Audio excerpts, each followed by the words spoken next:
Hello, welcome to my craft orchard. How are you? So this is part 2 of my 2022 setup. If you haven't seen part 1, I'll link it below, please check it out. That was all about how I decided what journals I was going to use, and all of the dated planners. However, I forgot these 2 dated planners. I'm going to cover them today. At the beginning of that video, you probably saw the huge pile of journals and things that I'm going to use. Well, I like a variety of things, and one minute I'm in a bullet journal, one minute I'm in rings, one minute I'm in traveller's notebook. So my theory for the beginning of this year is if I'm already in all of those things, I'm not going to want to keep changing because I'm already using them, if that makes sense. I don't think it's going to work. The philosophy of that, I don't think it's going to work. But we'll try it. We'll try it.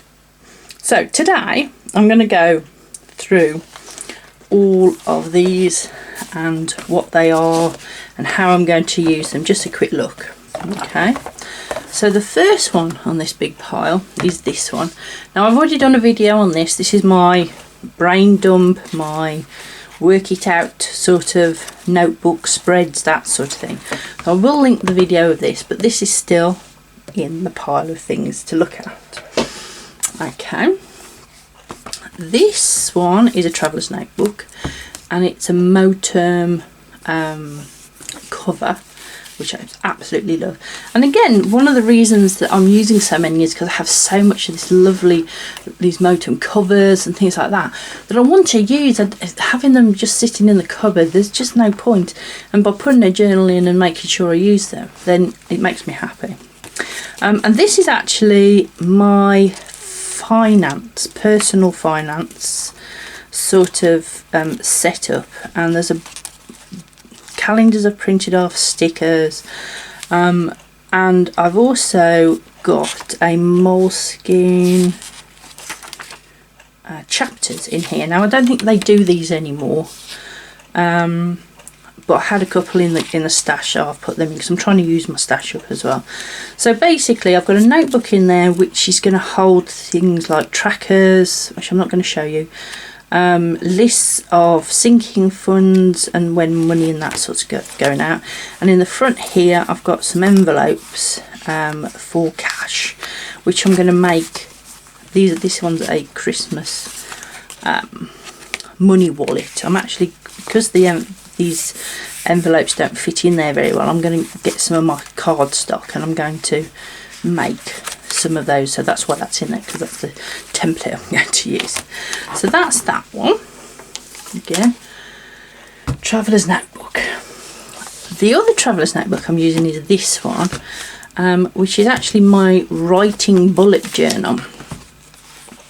And so this was set up for NaNoWriMo, and I haven't actually gone back into this and looked at it. I've got 3 booklets in here of novel information, and then the actual book is actually Creations, the author, JLP notebook, which is Tone River paper. And I've set that up as a bullet journal for tracking, sort of, for instance, my NaNoWriMo is in there, which needs updating, goals, and then each month I sort of go in and say, this is what I'd like to do, this is what I need to do, that sort of thing.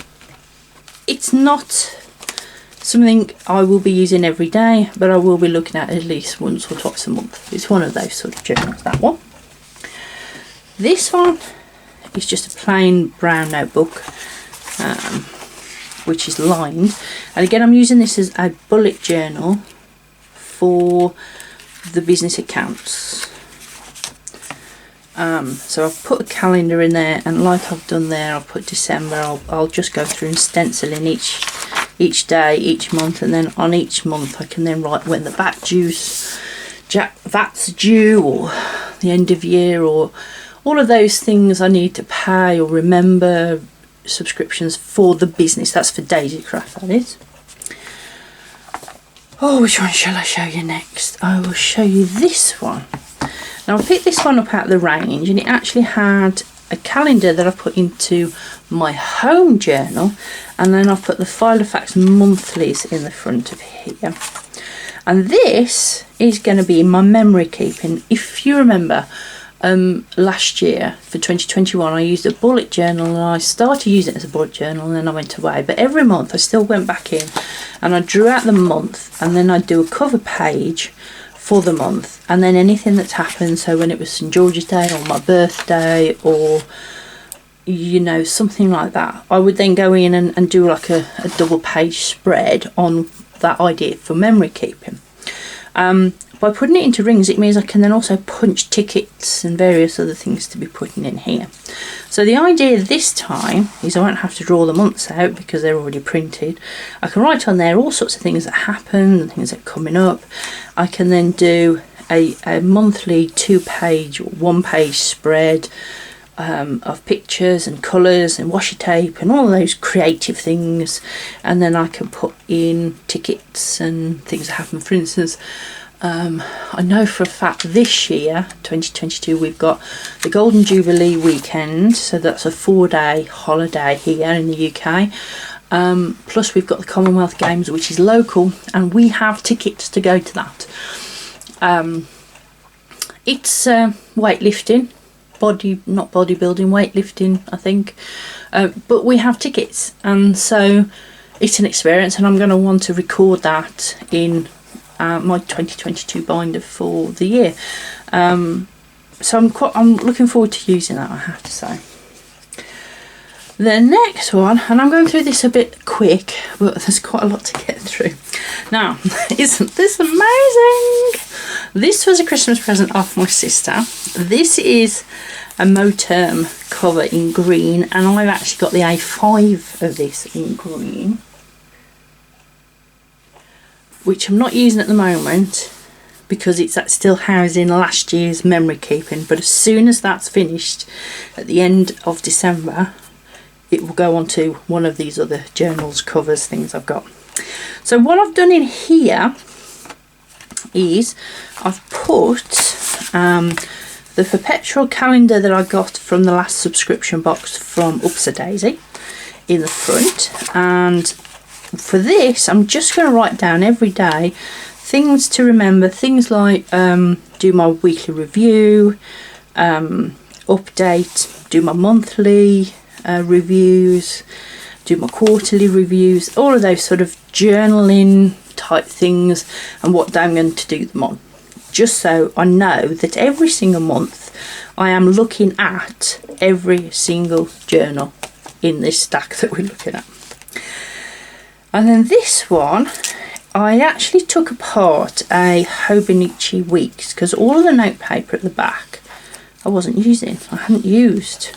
So I've took the front off, which was the calendar bit, and I've put all of the notepaper in the back, and I've just put it back in a cover, and I've had to tape it and things like that. But this is Tome River paper, and it's fabulous, and I didn't want it to just sit in my cupboard not being used, so I've frankenplanned it, and I'm going to use that for a list book. So things like things I need to do for Harry, things I need to do for just generally, basically lists of games I want to play, lists of films I want to watch, that sort of thing, collections if you're a bullet journaler. So that's that one. This one I'll come back to in a minute. This one you've seen before for one of my setups. This is a very, very cheap diary I had at Poundland. It's a day one, and in there I literally sit in the morning with my cup of coffee and go, right, I've got to do this and this, and then as the day goes on, Stuart will go, oh, what about this? I can write that in. Or Harry goes, oh, what about this, Mummy? I can write that in. At the end of the day, it doesn't matter. It's not pretty, it's just functional. As you can see, there's no washi tape. Days have gone astray, I haven't written anything in. It doesn't matter. It's one of them where it's just chuck it all in, and I know then I'll come back and I'll review it. But the beauty is, because of the cover, I've then also got places to put library tickets and that sort of thing. So that's that one. Now,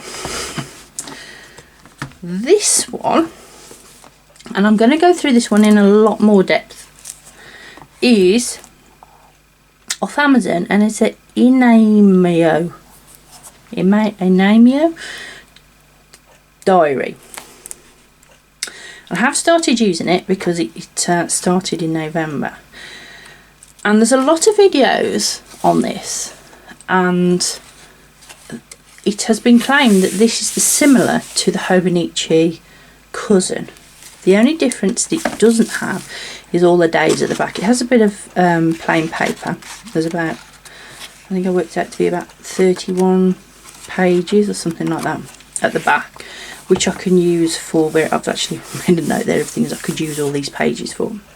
But the layout is the same as the Hobonichi cousin. So you've got your vertical layout with your times. It's actually 24 hours. So if you use the times on your diary, then it's 24 hours of timings. So you could use that for time blocking or anything that you like. And then there's a note section here. And then in the months here, and it's got a slight grid on it, and the paper is actually quite thick. You can hear that. And as you can see, this is actually the week we're on now, and I've decorated it with a bit of washi tape using my coloured pens, and I'm just writing down things that need to be done. I'm going to go through this in a lot more depth when I'm going to do a plan with me to show you what's going on in that. But this, I'm hoping, is going to be this year's planner. Instead of me swapping planners every month, I'm going to be in this planner all of the time, and then all the things that I need or feel I need to swap out for is what all the rest of the planners are for, if that makes sense, because there's quite a lot here. Now this one is a filofax notebook, and I'm actually going to do a series on this because this is my Kanban boards, setups, etc. And it's basically using post-it notes, very similar to the way Sarah Cannon at Heart Breathings does her goal setting. Okay, and I'm going to go through this. I'm going to show you what this is all about and how I'm using this in a future video, definitely. All I am going to say about my future planning is I don't adhere to the traditional planning method. So most people would plan for January, February, March, April, May, June, July, August, September, October, November, December. I don't do that, and there's a couple of reasons. I actually go February, March, April, May, June, July, August, September, October, November, December, January. Okay, so January will be the last month of my quarter. For Daisycraft, it's the traditional January to December planning, but for my personal and everything else, I do it differently.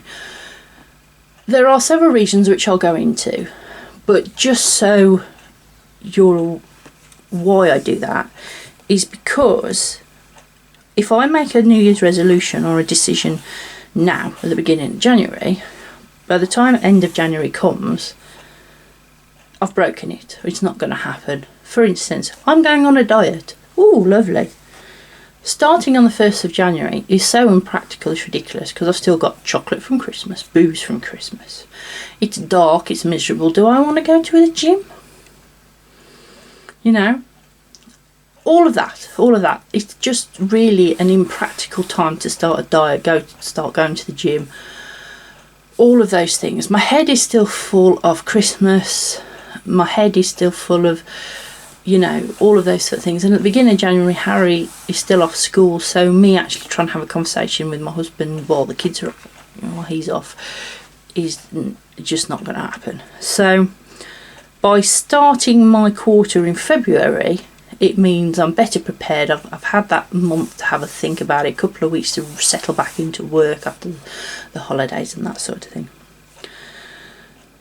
I will go back into more detail, but needless to say, I use a life wheel to determine where I'm at.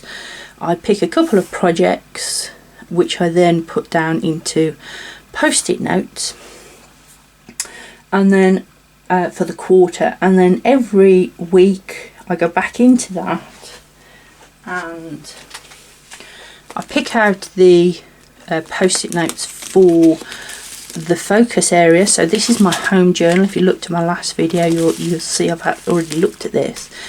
And in most of them, I've then got, because this is rings, I've got cards in a card wallet, and then on there I've put the post-it notes. These are done. These are still to be done. And so when I come to this journal, I know that those are my focus because it's right there at the front. But like I say, I'll go into that in a lot more detail. So I hope you enjoyed this look at all my journals, all the things, all the loveliness, the prettiness that I'm going to be using for 2022, particularly that one. Oh, I love that one. If you have any questions, leave me some comments below. I'm quite happy to tell you. If there is a particular journal you want me to go through first, then again, let me know. Comment below which one you want to see first. As I say, the Kanban board is a definite. A couple of them I've already gone through. I'll link those below. And Happy New Year. I hope 2022 is going to be a good year for you, and that you're going to have lots of fun with your pens and your pencils and your stamps and your stickers, because I certainly am going to enjoy myself, I have to say. Lots more videos coming up during 2022, and I will see you all soon. Bye.